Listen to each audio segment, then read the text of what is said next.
Kecewa adalah akumulasi. Putus asa juga. Air mata pun dengan cepat jatuh dari mata Cindy hingga ke bantal.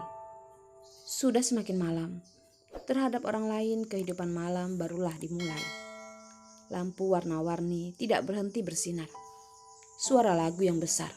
Surganya orang gila.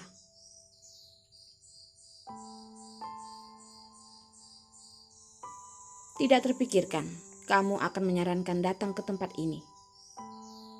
Aku pikir orang sepertimu tidak akan datang kemari.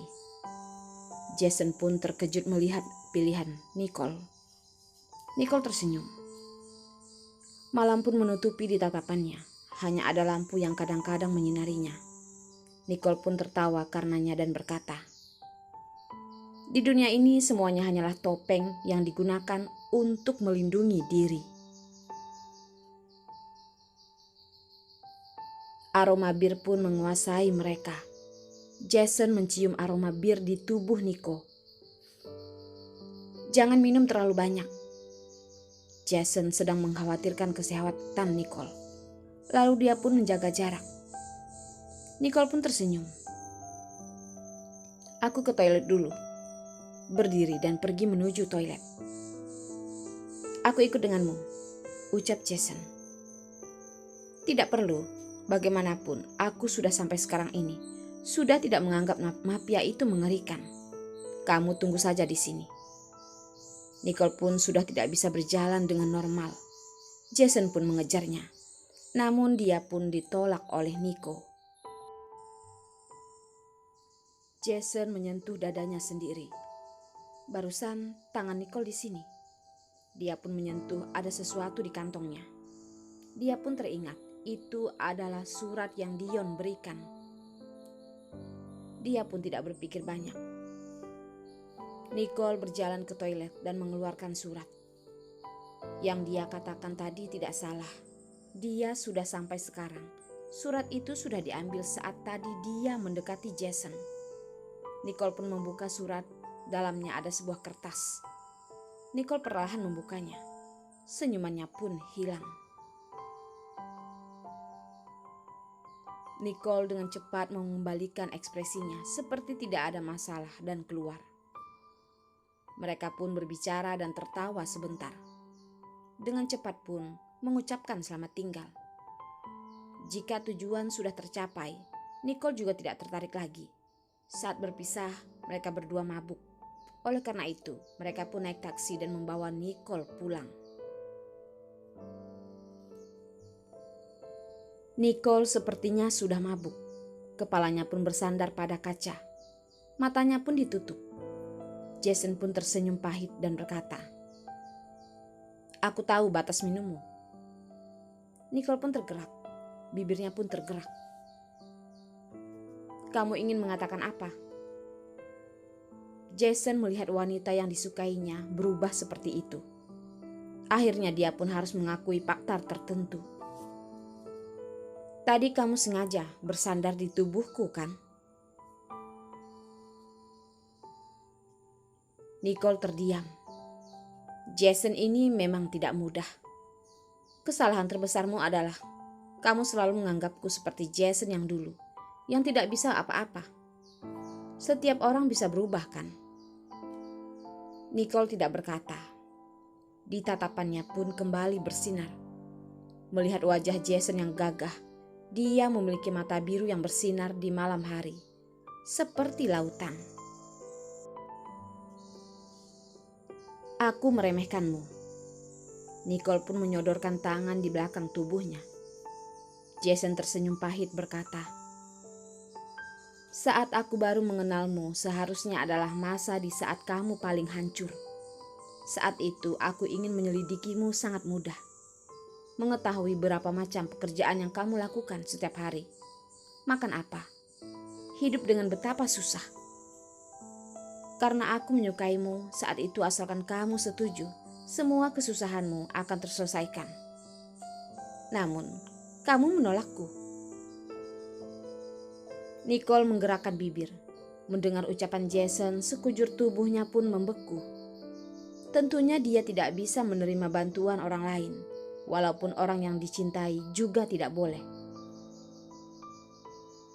Masa lalu sudah berlalu, jangan katakan lagi. Nicole pun berbalik melihat ke arah lain. Jason berkata, "Dengar aku, menyelesaikan pembicaraanku. Kalau tidak, aku takut tidak ada kesempatan lagi." Jason berkata, "Saat itu aku ingin membantumu, namun ditolak olehmu. Namun Jenny malah menggunakan 1 kali makan siang dan masuk ke hatimu." Nicole berkata, "Saat itu aku hampir mati kelaparan." Nicole bersandar di jendela menutup mata, tidak ingin menunjukkan perasaannya dan matanya. Jason terlihat tidak tega berkata, "Aku tahu malam ini mengapa kamu datang mencariku." Jason pun mengeluarkan surat dari kantongnya. Surat itu pun dikoyak di hadapan Nicole. "Kamu udah tahu dari awal?" Nicole menggigit bibir. Jason tersenyum berkata, "Sejak Dion memberikan surat ini, aku sudah tahu." Nicole berkata, "Pantas saja di dalam surat ini tidak tertulis apapun." Nicole pun mengeluarkan surat yang sama, tersenyum berkata, "Aku sudah salah." Jason menunduk melihat luka di pinggangnya. Gerakan Nicole kelihatan sangat tidak asing, tidak gegabah sekalipun.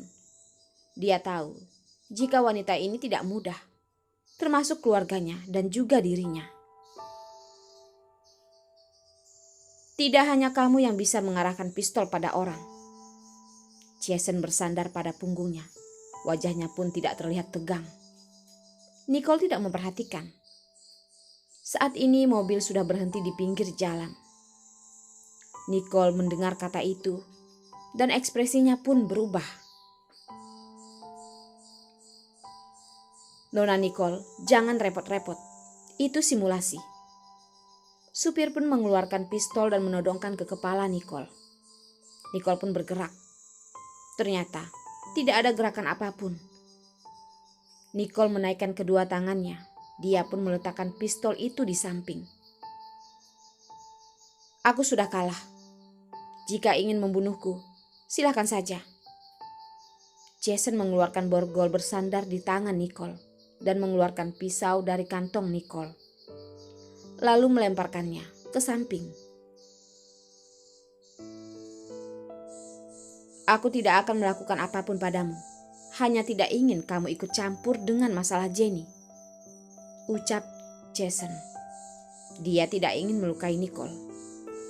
Nicole pun tersenyum berkata, "Namun aku sudah terlibat. Kamu tidak bisa menghentikanku. Kamu tahu kenapa aku setuju untuk menikah?" Jason pun mengerutkan dahi dan menyuruh supir untuk terus berkendara. Lalu berkata, "Aku juga sangat penasaran. Dulu kamu hampir mati kelaparan juga tidak menyerah. Kenapa sekarang?" "Saat itu aku memutuskan hubungan dengan keluarga demi Jenny. Sekarang baik, tentu juga bisa kembali ke keluarga demi Jenny." Nicole terlihat tidak menutupi. Saat kuliah, Jason tidak terlalu memperdulikan hubungan Nicole dan Jenny. Bagaimanapun di matanya, mereka berdua hanyalah 2 sahabat baik. Dan Jenny terlihat sangat cocok dengan Dion. Dia pun tidak berpikir banyak. Tidak lama kemudian dia pun menyadari hubungan mereka tidaklah semudah itu.